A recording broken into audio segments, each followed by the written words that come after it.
Hi dear students, welcome to online class. Today we will discuss about your second prose, the elixir of life. The elixir of life ಇದರ ಬಗ್ಗೆ discussion ಮಾಡ್ತಿದ್ವಿ. In the last video, just we will discuss about the soil erosion. ಮಣ್ಣು ಹೇಗೆ ಸವಕಳಿ ಆಗುತ್ತೆ ಅನ್ನೋದ್ರ ಬಗ್ಗೆ ನಾವೆಲ್ಲ ಡಿಸ್ಕಸ್ ಮಾಡ್ತಾ ಹೋಗ್ತಿದ್ವಿ. ಆಮೇಲೆ ಮಣ್ಣು ಸವಕಳಿ ಆಗೋದ್ರಿಂದ ಎಷ್ಟು ನಷ್ಟ ಆಗುತ್ತೆ ಭೂಮಿಗೆ. ಸಾಯಿಲ್ ಎರೋಷನ್ ಅಕ್ಯೂಸ್ ಇನ್ ಸಕ್ಸೆಸಿವ್ ಸ್ಟೆಪ್ಸ್ ಅಂದ್ರೆ ಇದೇನಾಗ್ತದೆ ಒಂದಿಷ್ಟು ಬಹಳ ಮೇಜರ್ ಪಾಯಿಂಟ್ಸ್ ನಾವು ನೋಡಿರ್ತದೆ. ಸಾಯಿಲ್ ಎರೋಷನ್ ಆಗೋದ್ರಿಂದ ವೆಜಿಟೇಷನ್ ಏನಾಗ್ತದೆ ಹಾಳಾಗ್ತದೆ, ಆಮೇಲೆ ಮಣ್ಣಿನ ಫಲವತ್ತತೆ ಹೋಗ್ಬಿಡ್ತದೆ. ಇದ್ರ ಬಗ್ಗೆ ಎಲ್ಲ ನೋಡಿದ್ವಿ. In the 9th para, the means which soil erosion presents to the continuance of successful agriculture is an alarming one in many parts of India, calling urgently for attention and preventive action. The terracing of the land, the construction of bunds to check the flow of water, the practice of contour cultivation and the planting of appropriate types of vegetation are amongst the measures that have been suggested. It is obvious that the aim should be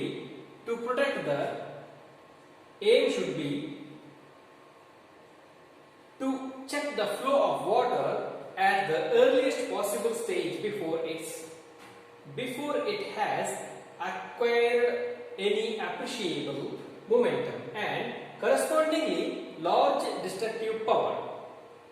ಇಲ್ಲಿ soil erosion ಅಂದ್ರೆ ಏನು ಸಮಸ್ಯೆ ಆಗ್ತದೆ ಅನ್ನೋದನ್ನ ಇಲ್ಲಿ ಅವರು ಹೇಳ್ತಾ ಹೋಗ್ತಾರೆ. ದ ಮೇನಸ್ ಅಂದ್ರೆ ಹೆದರಿಕೆ. The menace which soil erosion presents to the continuance of successful agriculture is an alarming one in many parts of India. Soil erosion nowadays is a biggest problem in India. If we lost our fertile soil, we lost everything. ನಾವೇನಾದ್ರೂ ಫಲವತ್ತಾದ ಮಣ್ಣನ್ನು ಕಳ್ಕೊಂಡ್ರೆ ಎಲ್ಲವನ್ನು ಕಳ್ಕೊಂಡ ಹಾಗೆ. Agriculture ಏನಾಗಿದೆ ಅದು ಎಚ್ಚರಿಕೆ ಗಂಟೆ ಆಗಿದೆ. It's a big alarm to the agriculture ಏನಾಗ್ತದೆ ಡೌನ್ ಆಗ್ತದೆ. Calling urgently for attention and preventive action. We must take actions as much as possible fast. ಎಷ್ಟು ಸಾಧ್ಯವೋ ಅಷ್ಟು ಬೇಗ ಇದರ ಏನು ಸಾಯಿಲ್ ಎರೋಷನ್ ಆಗ್ತಿದೆ, ಮಣ್ಣು ಸವಕಳಿ ಆಗುತ್ತೆ, ಅದನ್ನ ತಡಿಬೇಕಾಗಿದೆ. The terracing of the land, the construction of bunds to check the flow of water, the practice of contour cultivation and the planting of the appropriate types of vegetation are amongst the measures that have been suggested. ಈಗ the ಟೆರಸಿಂಗ್ of the land ಅಂದ್ರೆ ಏನು ಮಣ್ಣಿನ ಮೇಲ್ಮೈ ಭಾಗ ಇರುತ್ತಲ್ಲ ಅದು ಬಹಳ ಫಲವತ್ತಾದ ಮಣ್ಣಾಗಿರುತ್ತೆ. ಆ ಮಣ್ಣು ಒಂದ್ಸರಿ ಕೊಚ್ಕೊಂಡು ಹೋದ್ರೆ ಏನಾಗ್ತದೆ, ಆ ಮಣ್ಣು ಉತ್ಪತ್ತಿ ಆಗಬೇಕಾದ್ರೆ it takes more than 100 years, 100 ವರ್ಷಗಳು ಅದಕ್ಕೆ ಏನಾಗ್ತದೆ ಬೇಕಾಗಿರುತ್ತೆ. ಆ ಮಣ್ಣು ಮತ್ತೆ ವಾಪಸ್ ಸೃಷ್ಟಿ ಆಗಬೇಕಾಗುತ್ತೆ. ಇಲ್ಲಿ ಆ ಮಣ್ಣಿಗೆ ನಾವು check birds to check the flow water ಅಂದ್ರೆ ನೀರು ಹರಿದು ಹೋಗುವಾಗ ಮಣ್ಣನ್ನು ಕೊಚ್ಕೊಂಡು ಹೋಗ್ತಿರ್ತೈತಿ. ನಾವೇನ್ ಮಾಡ್ಬೇಕು, ಅವಾಗ ಆ ಮಣ್ಣು ಕೊಚ್ಚಿಕೊಂಡು ಹೋಗದ ಹಾಗೆ ನಾವು ಅದನ್ನ ತಡೆಯುವಂತ ಒಂದಿಷ್ಟು ಕೆಲಸಗಳನ್ನ ಮಾಡಬೇಕು. The practice of contour cultivation ಅಂದ್ರೆ ಇಳಿಜಾರಿಗೆ ಅಡ್ಡಲಾಗಿ ಉಳುಮೆ ಮಾಡೋದು. ಈಗ ಹೀಗೆ ಇಳಿಜಾರು ಇತ್ತಂದ್ರೆ ಹೀಗೆ ಅಡ್ಡಲಾಗಿ ಉಳುಮೆ ಮಾಡೋದ್ರಿಂದ ನೀರು ಆ ಬದುಗಳಲ್ಲಿ ನಿಂತು ಹೋಗ್ತದೆ. ಈ ರೀತಿ ನೀರನ್ನ ತಡೆದು ಹೋಗೋದ್ರಿಂದ ಏನಾಗ್ತದೆ, ಮಣ್ಣಿನ ಸವಕಳಿ ಆಗುತ್ತಿಲ್ಲ. Planting of appropriate types of vegetation, ಮತ್ತೆ ಮಣ್ಣು ಸವಕಳಿ ಆಗದೆ ಇರೋ ಹಾಗೆ ನಾವೇನು ಕ್ರಮ ಕೈಗೊಳ್ಳಬಹುದು ಇನ್ ವೆಜಿಟೇಷನ್ ಆರ್ ಪ್ಲಾಂಟ್ಸ್ ಅಲ್ಲಿ ಅಂದ್ರೆ we must plant bamboo trees and some big grasses. ಏನು ಗ್ರಾಸಸ್ ಬರ್ತಾವಲ್ಲ, ದೊಡ್ಡ ಗ್ರಾಸ್, ಅದನ್ನೆಲ್ಲ ಏನ್ ಮಾಡಬೇಕು, ಪ್ಲಾಂಟ್ ಮಾಡಬೇಕು ದೊಡ್ಡಗಳಲ್ಲಿ. ಆಮೇಲೆ ಬಿದಿರನ್ನ ಹಾಕ್ಬೇಕು ಅಲ್ಲಲ್ಲಿ, ಯಾಕಂದ್ರೆ ಅದು ಮಣ್ಣಿನ ಸವಕಳಿಯನ್ನು ತಡೆಯುತ್ತದೆ. ಆಮೇಲೆ ಹೆಚ್ಚು ಪ್ಲಾಂಟ್ಸ್ ಅನ್ನ ಹಾಕೋದ್ರಿಂದ ಏನಾಗ್ತದೆ, ಆ ಬೇರುಗಳಲ್ಲಿ ಮಣ್ಣು ಹಿಡಿದಿರೋದ್ರಿಂದ ಮಣ್ಣಿನ ಸವಕಳಿ ಆಗೋದನ್ನ ತಡೆಯಬಹುದು.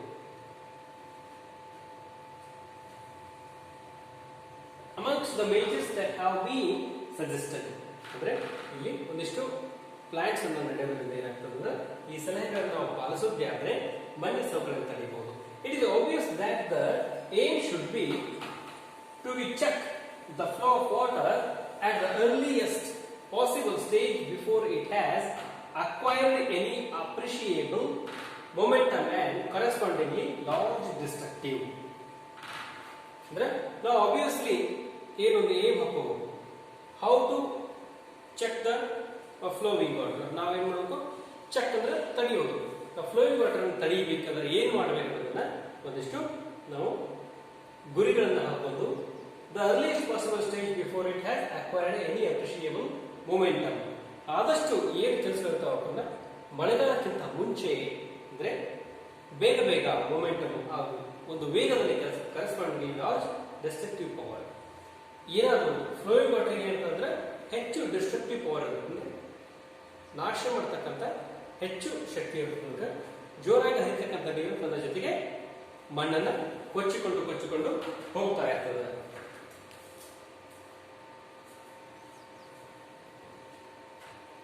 The water is basis of all life. Every animal and every plant contains a substantial proportion of free or combined water in its body, and no kind of psychological activity is possible in which the fluid does not play an essential part. Water is of course necessary for animal life, while moisture in the soil is equally imperative for the life and growth of the plant and trees. The preservation and utilization of water is thus fundamental for human welfare. Apart from artesian water, the ultimate source in all cases is rain or snowfall. Much of Indian agriculture depends on seasonal rainfall and is therefore very sensitive to any failure or irregularity of the same. The problems of soil erosion and the inadequate or irregular rainfall are closely connected with each other. It is clear that the adoption of techniques preventing soil erosion would also help to conserve and keep the water where it is wanted. In other words, on and in the soil. And such techniques therefore serve a double purpose. ಇಲ್ಲಿ ಏನು ಹೇಳ್ತಿದ್ದಾರೆ ಈ ಪ್ಯಾರಾದಲ್ಲಿ? What is the business of all life? Already you know what is the very fundamental thing. Every animal and every plant contains a substantial proportion of free or combined water in its body. We also more than 75% water content in our body. ನಮ್ಮ ದೇಹದಲ್ಲಿ ಶೇಕಡ 75 ಅಥವಾ 78ಕ್ಕಿಂತ ಹೆಚ್ಚು ಭಾಗ ಏನಾಗಿದೆ, ನೀರಿನಿಂದ ಆವೃತವಾಗಿದೆ, ನೀರು ತುಂಬಿಕೊಂಡಿದೆ. ನಾವು ಕಣ್ಣಿಗೆ ರೆಪ್ಪೆ ಬಡಿಬೇಕಾದ್ರೆ ಅಲ್ಲಿ ಏನ್ ಬೇಕು, ದ್ರವರೂಪ ಬೇಕು, ಅಲ್ಲಿ ನೀರಿನಿದೆ. ಆಮೇಲೆ ನಾಲಿಗೆ ನಾವು ಮಾತಾಡಬೇಕಾದ್ರೆ ಏನ್ ಬೇಕು, ಅಲ್ಲಿ ಕೂಡ ನೀರಿನ ಬಳಕೆ ಇದೆ, ಅಲ್ಲಿ ಕೂಡ ದ್ರವರೂಪ ಇದೆ. ನಾವೇನಾದ್ರು ಕಣ್ಣಿಗೆ ಆ ನೀರಿನ ಏನು ಕಣ್ಣಿನ ನಮಗೆ ಕಣ್ಣುಗಳೆಲ್ಲ ಹೊರಡಾಡಬೇಕಾದ್ರೆ ಬೇಕಲ್ಲ, ಆ ಒಂದು ರೂಪದ ವ್ಯವಸ್ಥೆ ಇಲ್ಲದೆ ಇದ್ರೆ ಹೇಗಿರ್ತಿತ್ತು? Just imagine. ನಾಲ್ಗೆ ಒಣಗೋಗ್ತಿದ್ಯಾ ಅಂತ ಕೇಳ್ತಾರೆ, ಬಾಯಿ ಒಣಗೋಗ್ತಿದ್ಯಾ ಅಂತ ಕೇಳ್ತಾರೆ. ಬಾಯಿಯಲ್ಲಿ ಏನಾದರೂ ಆ ನೀರಿನ ಅಂಶ ಕಡಿಮೆ ಆಗ್ತಾ ಹೋದ್ರೆ ಏನಾಗುತ್ತೆ? ದೇಹದಲ್ಲಿ ನೀರಿನ ಅಂಶ ಕಡಿಮೆ ಆದರೆ ಏನಾಗ್ತದೆ? ಮನುಷ್ಯನಿಗೆ ಸಾವು ಸಂಭವಿಸ್ತದೆ. ಇಲ್ಲಿ ಪ್ರತಿ ಎನಿಮಲ್ಗೂ ಕೂಡ every animal combined water in its body. ಅದರ ದೇಹದಲ್ಲಿ ಹೆಚ್ಚಿನ ಅಂಶ ನೀರಿನದಾಗಿದೆ. And no kind of psychological activity is possible in which the fluid does not play an essential part. ಆದರೆ psychological activity is possible. ನೀರು ಇರೋದ್ರಿಂದ ನಮ್ಗೆ ಏನಾಗ್ತದೆ ಅಂದ್ರೆ ಒಂದು ನಮ್ಮ ದಿನನಿತ್ಯದ ಆಕ್ಟಿವಿಟಿ ಎಲ್ಲ ರನ್ ಆಗಲಿಕ್ಕೆ ಚಲೋ ಆಗ್ತದೆ. Fluid does not play essential part. ಆದರೆ ಸಮ್ಟೈಮ್ ಏನಾಗ್ತದೆ, ಹ್ಯೂಮನ್ ಬಾಡಿಯಲ್ಲಿ ಸೈಕಾಲಜಿಕಲಿ ಮಾನಸಿಕವಾಗಿ ಕೆಲವೊಂದು ಪ್ರಕ್ರಿಯೆ ಪ್ರಕ್ರಿಯೆಗಳಾಗಬೇಕಾದ್ರೆ ಫ್ಲೂಯಿಡ್ ದ್ರವರೂಪ ಅಷ್ಟೊಂದು ಮುಖ್ಯ ಪಾತ್ರ ವಹಿಸುವುದಿಲ್ಲ ಅಂತ ಹೇಳ್ತಾರೆ. But water is of course necessary for animal life, which moisture in the soil is equally imperative for the life and growth of the plants and trees.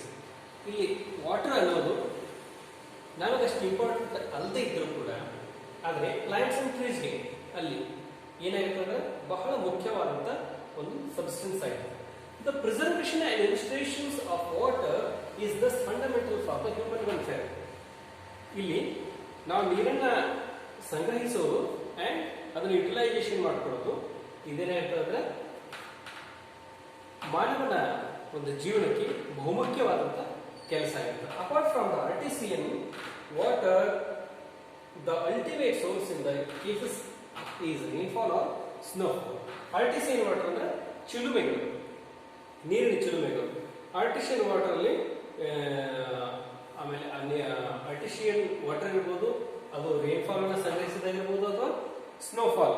Snow ಬಿದ್ದಾಗ ಹಿಮಾಲಯ ಕಡೆ ಏನ್ ಮಾಡ್ತಾರೆ ಅಂದ್ರೆ ಅವರು ಆರ್ಟಿಷಿಯನ್ಸ್ ಸ್ನೋಫಾಲ್ ಆರ್ಟಿಷಿಯನ್ಸ್ ಅಂತ ಮಾಡ್ತಾರೆ. ಅಂದ್ರೆ ಹಿಮ ಬೀಳುವಾಗ ಅಥವಾ ಒಂದು ಕಡೆ ಸಂಗ್ರಹಿಸಿರ್ತಾರೆ ಒಂದು ಚಿಲುಮೆ ರೂಪದಲ್ಲಿ, ಅಂದ್ರೆ ಒಂದು ಬೆಟ್ಟದ ರೂಪದಲ್ಲಿ ಸಂಗ್ರಹಿಸಿರ್ತಾರೆ. ಚಿಕ್ಕ ಚಿಕ್ಕ ಬೆಟ್ಟದ ತರ ಸಂಗ್ರಹಿಸಿರ್ತಾರೆ. ಮಳೆಗಾಲದಲ್ಲಿ ಅಥವಾ ಇದು ಬೇಸಿಗೆ ಕಾಲದಲ್ಲಿ ಅವರಿಗೆ ಏನು ನೀರಿನ ಸಮಸ್ಯೆ, ಕುಡಿಯುವ ನೀರಿನ ಸಮಸ್ಯೆ ಆ ಭಾಗಗಳಲ್ಲಿ ತುಂಬಾ ಹೆಚ್ಚಾಗಿ ಕಂಡುಬರ್ತದೆ. ಚಳಿಗಾಲ ಮತ್ತು ಮಳೆಗಾಲದಲ್ಲಿ ಅವರಿಗೆ ಜಾಸ್ತಿ ಹಿಮ ಇದ್ದೇ ಇರ್ತದೆ. ಆದರೆ ಬೇಸಿಗೆ ಕಾಲದಲ್ಲಿ ಅಗ್ರಿಕಲ್ಚರ್ ಆಗಿರಬಹುದು, ಆಮೇಲೆ ಅವರ ಏನು ದಿನನಿತ್ಯ ಜೀವನಕ್ಕೆ ನೀರು ಬೇಕಾಗಿರೋದಿಲ್ಲ, ಇಂಥ ಸ್ನೋಫಾಲ್ ಆರ್ಟಿಷಿಯನ್ ಇಂದ ಅವ್ರು ಮಾಡ್ತಾರೆ ನೀರನ್ನು ಪಡಿತಾರೆ. Much of Indian agriculture depends on the seasonal rainfall. Most of the Indian agriculture depends on the rainfall only.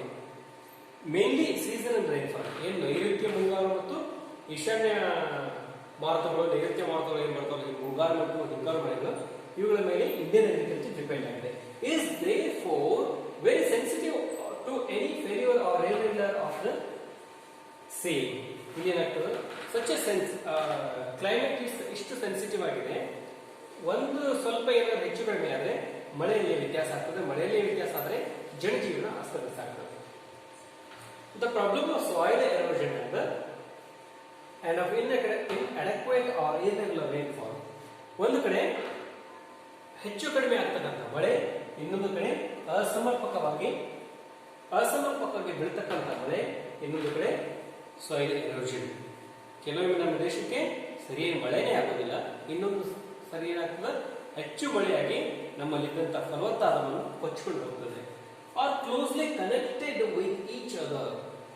ಒಂದು ಸಾಯಿಲ್ ಎರೋಷನ್, ಆಮೇಲೆ ಇನ್ಅಡೆಕ್ವೇಟ್ ರೈನ್ಫಾಲ್ಸ್ ಅಂದ್ರೆ ಅಸಮರ್ಪಕವಾದ ಮಳೆ ಹಾಗೂ ಏನು ಮಣ್ಣಿನ ಸವಕಳಿ, ಇವು ಎರಡು ಒಂದಕ್ಕೊಂದು ಏನಾಗಿದೆ ಸಂಬಂಧ ಇದೆ.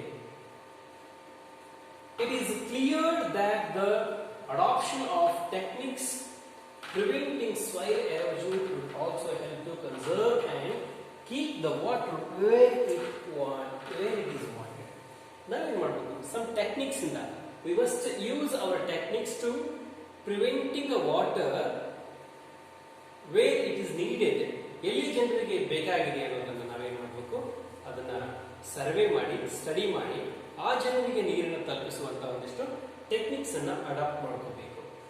In the other words, on and in the soil such as techniques therefore serve a double purpose.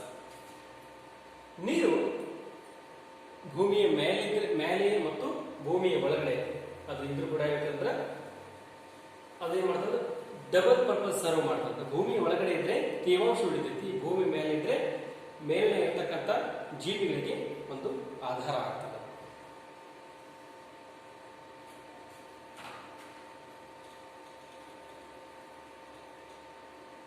It is evident, however, that in a country having only a seasonal rainfall and immense quality of rainwater must necessarily run off the ground.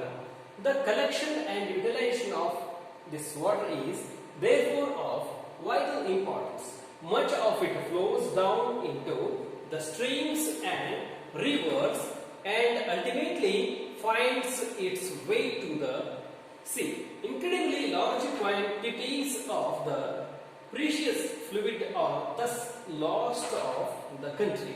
The harnessing of our rivers, the waters of which now mostly run to waste, is a great national problem which must be considered and dealt with on national lines. Vast area of the land which at present are main scrub jungle could be turned into fertile and prosperous country by courageous and well planned action. ಈ ಒಂದು 11ನೇ ಪ್ಯಾರಾದಲ್ಲಿ what he tried to told, it's evident however that in a country having a seasonal rainfall an immense quantity of rainwater must necessarily run off the ground. Most of the time much rainfall ಏನಾಗ್ತಿಲ್ಲ, seasonal rainfall ಜಾಸ್ತಿ rainfall ಆದಾಗ ಪ್ರತಿ ವರ್ಷ ನಮ್ಮ ದೇಶದಲ್ಲಿ ಏನಾಗ್ತಿದೆ ಅಂದ್ರೆ run out the ground, ಭೂಮಿಯನ್ನು ಬಿಟ್ಟು ನೀರೇನಾಗ್ತದ ಹರಿದು ಹರಿದು ಹರಿದು ಎಲ್ಲಿ ನಿಲ್ಲಬೇಕಾದ್ರೆ ನಿಲ್ಲದೆ ನೀರೇನಾಗ್ತದ ಹರಿದು ಹರಿದು ಮುಂದೆ ಸಾಗಿ ಸಮುದ್ರವನ್ನು ಸೇರಿರ್ತದೆ. ಇದೊಂದು ದೊಡ್ಡ ಪ್ರಾಬ್ಲಮ್ ಆಗಿದೆ. The collection and utilisation of the water is therefore of vital importance. Collection and utilisation ಏನಿದೆಯಲ್ಲ ವಾಟರ್ದು, ಇದೊಂದು ಸಚ್ ಎ ಇಂಪಾರ್ಟೆಂಟ್ ಥಿಂಗ್. ಇದನ್ನ we must do. Much of the flow down into the streams and rivers and ultimately finds its way to the sea.